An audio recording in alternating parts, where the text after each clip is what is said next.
Onde entra, não estou querendo justificar nada, mas da onde entra a nossa constituição, nosso corpo, nossa biologia, favorecendo isso ou deixando mais difícil a gente deixar de fazer essas coisas. Falando do sexo, com o lance de você perpetuar a espécie, falando do amor relacionado ao poder, falando tudo. Porque tem uma parte da gente que quer viver, que quer conquistar.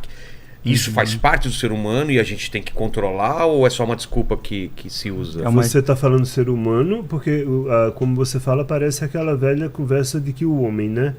O homem, não a mulher. O homem tem que procriar, o homem... Aí, se você observar... A mulher tem um discurso até diferente também de compulsão. A mulher, eu preciso comprar sapato, sei lá. Cada uma vai usar porque eu sou mulher, eu preciso de mais maquiagem. Não sei, homem ou mulher vão usar desculpas diferentes. Eu só quero saber se isso é uma coisa que a gente é do ser humano mesmo ou é só uma desculpa.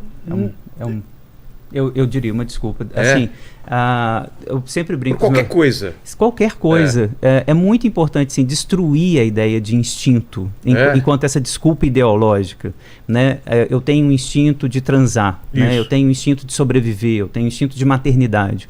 O instinto é um dispositivo ideológico assim, muito perigoso, porque obriga todo mundo a fazer a mesma coisa. Então, o conceito de instinto está correto do ponto de vista da biologia, ok? Temos instintos. Não, os animais têm. Mas nós não? Nós não. Deixa eu só, talvez, fazer uma vírgula. A gente tem um instinto subdesenvolvido, vamos dizer assim. Só que quando esse instinto ele vem a aparecer, vamos botar na adolescência, quando os hormônios começam, eu já estou marcado pelo desejo. Entende? Eu já sou marcado pela minha história. Então eu já tenho aprendido uma série de coisas que pode e não pode. Quando eu sou criança, eu não tenho ainda essa marca. Eu sou marcado na infância. Na infância. Isso. Entende? Não pode, menos, agora já comeu 12. Você é azul, você é rosa, você gosta de piano, você de violão, você isso, você aquilo outro. Sei. Quando a minha sexualidade começa a se genitalizar pela função dos hormônios que vão chegar mais lá na frente, na adolescência, a gente tem um resquício de instinto subdesenvolvido, vamos dizer assim. Mas a gente não tem o instinto, e nisso o Fábio tem razão, porque não tem cio. A gente não transa para reproduzir. A gente transa para ter prazer. O animal não tem essa escolha. Não tem. Ele tem cio. Então, por isso que é importante manter o conceito. O animal tem. Então, se o leão vai ver o coelho, ele vai comer o coelho. O leão vai ver a leoa no cio, ele não vai pode transar. Não. Isso, ele não pode não. Não, é errado comer. Não, não tem coelho, não tem leão vegano. Entende? Não tem leão vegano. Isso não tem. Né? Agora, a gente pode ser vegano, só carnívoro. A gente pode morrer para fazer um jejum. Desculpa o coelho. Chegou o leão, os caras falam assim, não, de boa. Isso aí é vegano. Relaxa. Exatamente, entendeu? Ou uma zebra fala assim, não, agora eu tô com tesão nesse, sei lá, no coelho, entendeu? Vou transar só com coelho. A zebra não vai transar com coelho, não vai. Porque ela tem um instinto, né? Nós não. A gente pode morrer simplesmente porque diz assim, eu não vou comer em nome de uma entidade espiritual que eu nunca vi. O Jubilu veio aqui, que ele fala sobre biologia, né? Ele fala, deixa eu ver se eu tô falando certo, não sei quem tava aqui, se era o Lênio ou o Paquito, que o fato da mulher conseguir esconder a fase que ela tá, não é no cio, ovulando, exatamente. Isso criou uma forma para os humanos de você ter que estar sempre junto, né? Sempre estar junto. Não tem aquela... Mas perceba, a ideia do instinto, ela é usada para justificar, e aí vem a palavra que o Fábio usou, as ideologias. Então, por exemplo, o gay precisa morrer porque isso está contra a natureza. Então parte do princípio que há uma natureza. O homem precisa transar mais comer todo mundo porque ele tem que procriar. Agora, se isso fosse verdade, se os homens são assim com o sexo e as mulheres não são, com quem os homens traem? entre si, alguns, mas certamente não todos, não é? Então, que diferença há entre homens e mulheres? Há homens que gostam muito de sexo, há homens que não gostam de sexo. Há mulheres que gostam muito de sexo, há mulheres que não gostam, cada um com a sua história de vida.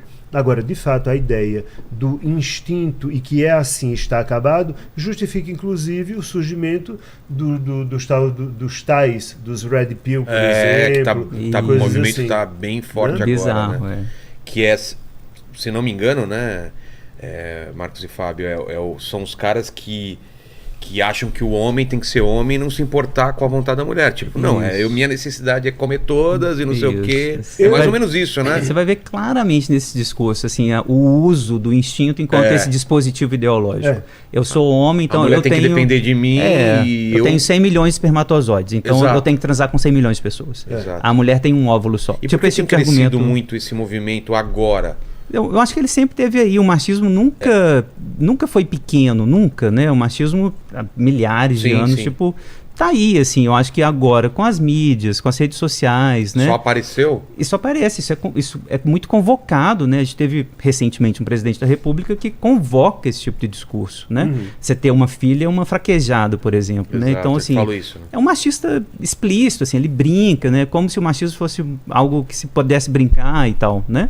Que fala para uma mulher na cara dela, né? Eu não vou te estuprar porque você é feia, né? Então, é algo nesse sentido, assim, de que vai sendo legitimado, né, um discurso desse tipo, e junta, claro, com forças sociais que estão aí desde sempre. Desde sempre. Então é isso, desde sempre tem, mas dependendo de uma corrente que está no poder ou não, ou está na mídia, acaba... agora eu posso falar, então. Mais explícito. E mais do que isso, à medida em que as mulheres começam a ocupar um espaço, é preciso ter uma força contrária. Entendi. Porque também, na verdade, tem uma luta de poder entre classes. É uma luta também por espaço, né? Por espaço. Antes de tudo. Agora, a gente poderia pegar um exemplo bem concreto, porque por causa do meu canal eu recebo muita coisa. E por esses dias eu concordei com um vídeo de um youtuber que ele falava de Red Pill e eu concordei com ele. E aí um Red Pill me mandou uma coisinha curta. Deixa eu ver se eu posso ler aqui. Claro. Ideia, me dá meu celular, por favor. E teve aquele... Bom, não sei a idade de vocês, mas a gente deve ser da mesma idade, né? Tinha aquela figura do cafajeste, né? Antes, lembra? Isso. Do homem cafajeste, que era até romantizado. Super. É uma revitalização. Soriano, né? Exato, né? Vadinho. Vadinho. Até no cinema, no Chanchada, tinha essa figura do cara que dava o tapão e é isso mesmo, não sei o quê. Até tinha uma frase, né?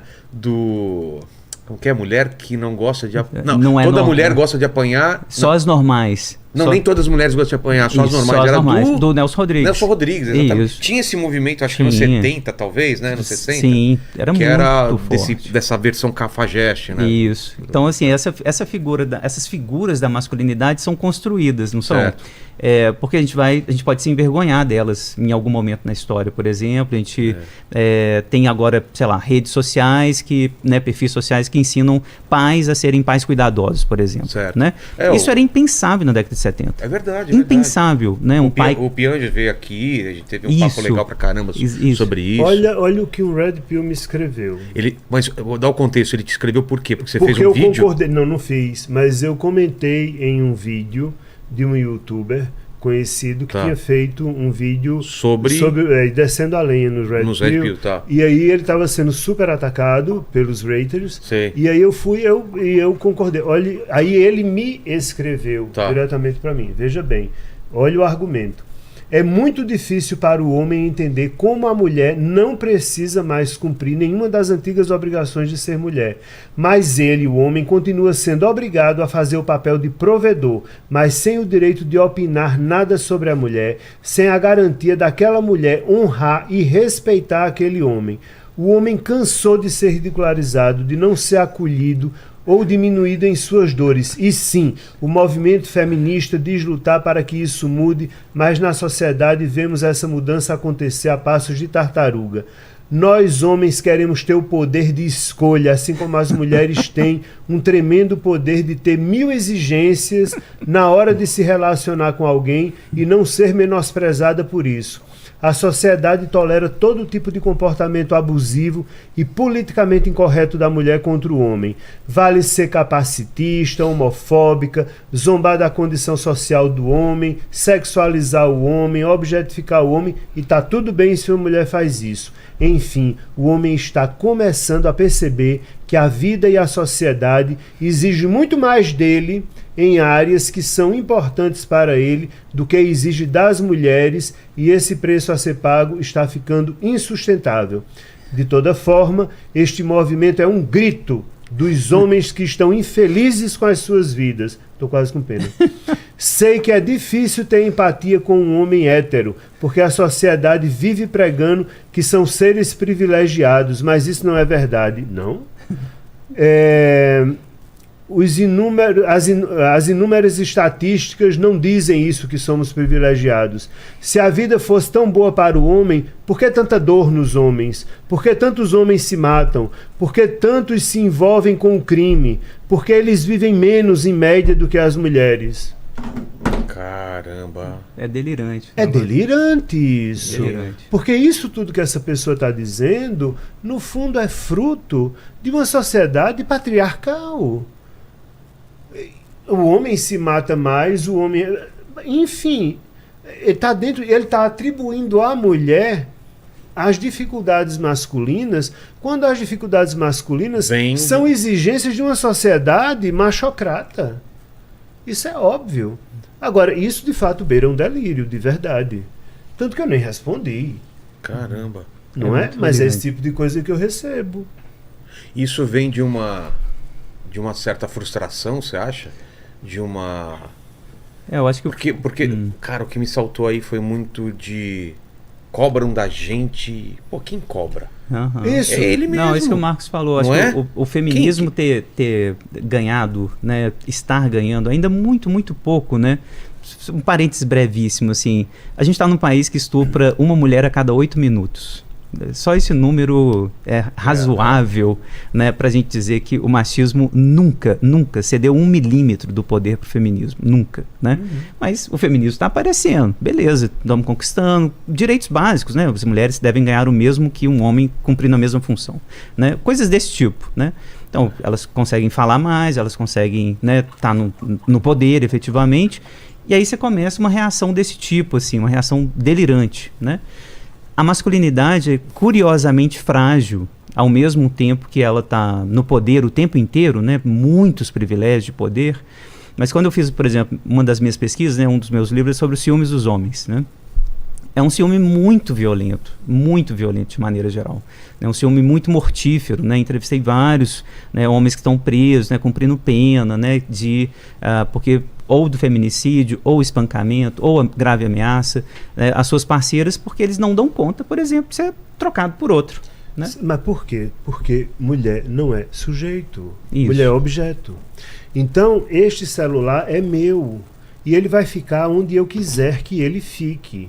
E se ele não ficar e eu quiser tacar ele na parede e quebrar, eu posso, porque ele é meu objeto. E eu posso mesmo quebrar esse celular se eu quiser e não tiver juízo, porque custa caro. Agora, se eu posso quebrar um objeto, eu posso matar uma mulher, porque ela é objeto, ela é minha. E como é que esse objeto se rebela contra mim? Então, o que você vê no que eu li é o discurso de um homem que não dá conta de dizer: as mulheres agora estão podendo dizer o que querem e nós não podemos. Não podem mesmo. O homem não pode mais dizer certas coisas sobre a mulher, e não pode mesmo. E a mulher pode sim dizer do homem. Ela tem esse direito.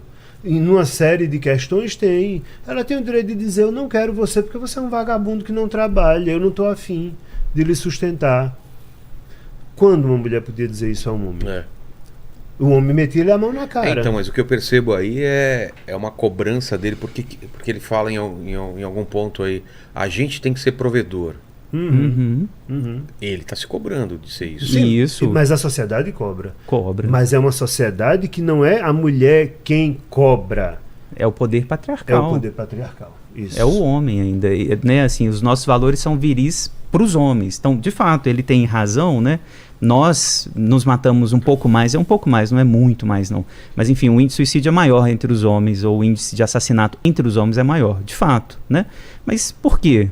Porque a gente ainda constrói a ideia de virilidade a partir da violência. Vai muito mais homem pra guerra. Isso, por exemplo. São os homens também que fazem as guerras. Que vai pro tráfico, né? Agora, vamos comparar, né, outros países onde não tem, né, esse tipo de padrão de virilidade, por exemplo, e aí a gente, né, pensa na Suécia ou na Dinamarca ou no Japão, por exemplo, os índices de suicídio são completamente diferentes. Ah, é? Ou seja, mais uma vez, não tem instinto, não tem algo que, nossa, os homens precisam construir a virilidade a partir da agressividade. A gente tem que ser agressivo.